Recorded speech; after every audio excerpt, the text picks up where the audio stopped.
The trailer for Sony's Madam Web is officially here. I did a quick reaction. Now let's dive a little bit more deeper into this and give you guys a quick breakdown of everything that's going on in this Spider-Verse mashup of ideas and things.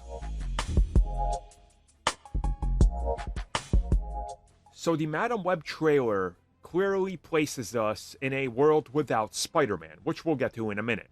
So let's start off with something we found out in early rumors and apparent leaks, which is confirmed to be true now, that there is a time loop element in this, and we see this right at the start of the trailer. We then see one of our main characters, played by Dakota Johnson, one of the many spider totems slash spider people in this, go up to these three girls and she's trying to warn them about something. Then we see the villain show up, who looks like a evil Spider-Man. To simplify things, let's just say this is exactly what he is, but we'll get to him in a minute, because what we see here is that he ends up winning the battle. He ends up, defeating everybody at this diner. He then stabs Julia, but she wakes up in the time loop. We then see the trailer kind of explain to us that she's been looping time and kind of living through this, and she's got to warn these specific people for whatever reason about the evil that's coming. And speaking of this evil, this is Ezekiel Sims. This is not a new character, as some people believe that Sony invented. This is actually a character from Spider-Man lore. In the comics, he goes through a ritual that gives him the powers of a spider totem.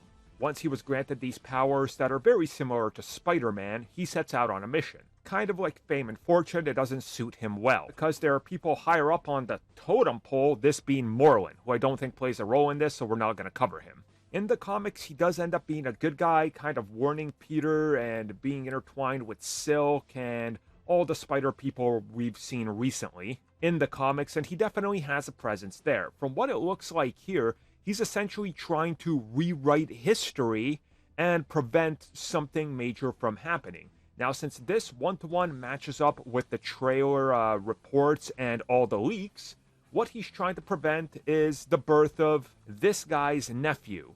This guy right here, per reports, is Uncle Ben.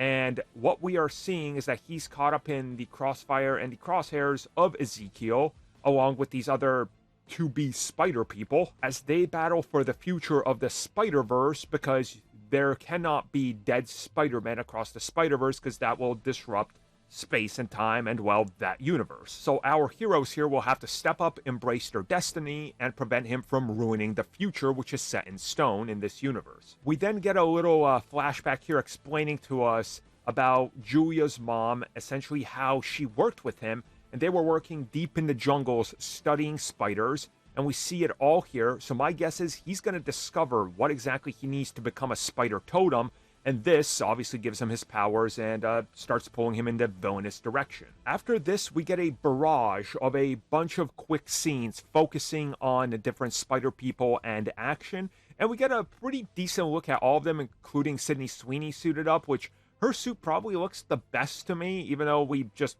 barely see it. Like, it's definitely straight out of the comics, even how she's kind of like manipulating energy and everything. It looks really cool. We then have a couple more images that kind of just tease and lean into who these spider people are without fully revealing it by name or everything like that. So honestly, I like that. I like kind of what they're going for here, but I have a feeling this isn't going to be in the film a lot as it is, and it's just going to kind of be flashes to a parallel universe, or what could be, I think.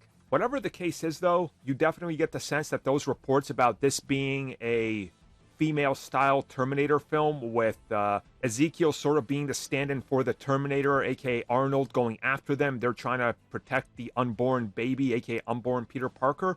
It all checks out here, and it looks to be pretty much on point, like scene by scene, it's all here. The one thing I will note is, looking through the trailer, I didn't see things for like the Daily Bugle on any of the newspapers or anything, so who knows what they're doing here, if they're trying to avoid that. But overall, rewatching the trailer, it kind of opens up my eyes to this being exactly what the leak suggested. Now, whether that's good or bad, let's wait to see the film.